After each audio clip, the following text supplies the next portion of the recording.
সুপ্রভাত। আবার চলে এলাম সকলের সামনে আমাদের রান্নাঘরে। আজকে আমি পুজো স্পেশাল নবমীর দিনে খাবার মতো আমি একটু মটন কারি করে দেখাবো। এটি তৈরি করতে লাগবে মটন, আলু, পেঁয়াজ, আদা, রসুন, কাঁচা লঙ্কা, টমেটো। এদিকে লাগবে সর্ষের তেল, নুন, হলুদ, শুকনো লঙ্কার গুঁড়ো আর কাশ্মীরি লঙ্কার গুঁড়ো, ঘি, গরম মশলার গুঁড়ো, গোটা গরম মশলা, জিরের গুঁড়ো, ধনের গুঁড়ো। এদিকে লাগবে গোটা জিরে, গোটা গরম ধনে, আর লাগবে গোটা গোলমরিচ।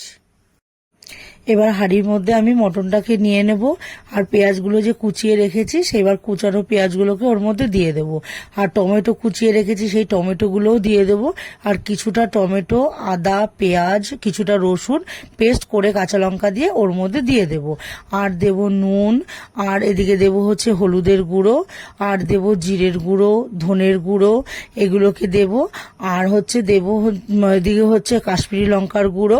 কাশ্মীরি লঙ্কার গুঁড়োটা দিয়ে এবার সর্ষের তেলটা দেব, আর এদিকে যে গোটা মশলাটা রেখেছি, গোটা সাদা জিরে, গোটা ধনে, গোটা গোলমরিচের গুঁড়ো, এই গোটা গোলমরিচ এটাকেও এর মধ্যে দিয়ে দেব, আর যে গোটা কয়েকটা রসুন রেখেছি, রসুনের কোয়া, সেই রসুনের কোয়াগুলোকে এর মধ্যে দেব, আর দেব গরম মশলার গুঁড়ো। এইবার দিয়ে তেলটাকে দিয়ে ভালো করে একদম মিশিয়ে আমি 1 ঘন্টা এটা ম্যারিনেট করতে আমি রেখে দেবো। এবার 1 ঘন্টা পর হাঁড়িটা আমি ওভেনে বসিয়ে দেব, দিয়ে একটু ভালো করে একটু নাড়াচাড়া করে একটু দেখে নেব যে মশলাটা কতটা কি ভালো করে মেখেছে। এইবার আমি কি করব, আবার চাপা ঢাকা দিয়ে আমি গ্যাসটাকে একটু সিম করে চাপা ঢাকা দিয়ে হাঁড়িটা রেখে দেব। কিছুক্ষণ পর আবার ঢাকাটাকে সরিয়ে নিয়ে তখন আবার একটু নাড়াচাড়া করে দেখে নেব যে মশলাটা কতটা কি হচ্ছে। এবার আবার কিছুক্ষণ পর এরকমভাবে ঢাকা দেব। এবার কিছুক্ষণ পর পর এরকম একটু ঢাকা দিয়ে দিয়ে গ্যাসটাকে সিম করে রাখতে হবে, না হলে মটনটা ভালো সেদ্ধ হবে না। করে আবার ঢাকা একদম চাপা ঢাকা দেবো যাতে হাওয়াটা না বেরিয়ে যায়। এইবার আবার কিছুক্ষণ পরে দেখব যে হ্যাঁ, এবার মটনটা অনেকটা প্রায় হয়ে এসছে। তখন আমি কি করব, এই যে কাঁচা আলুটা রেখেছি ওই আলুগুলোকে আমি এবার ওর মধ্যে দিয়ে দেব।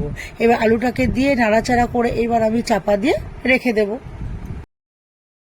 এবার ঢাকাটাকে সরিয়ে নিয়ে দেখে নেবো যে হ্যাঁ, মটনটা আর আলুটা সেদ্ধ হয়ে এসছে। এইবার আমি শুকনো লঙ্কার গুঁড়োটা, যেটা লাল লঙ্কার গুঁড়ো, এইবার দেব, আর একটু সামান্য স্বাদ মতো চিনি দেব, দিয়ে এইবার ভালো করে নাড়াচাড়া দিয়ে এইবার আমি জল দিয়ে ঢাকা দিয়ে এইবার আমি রেখে দেবো।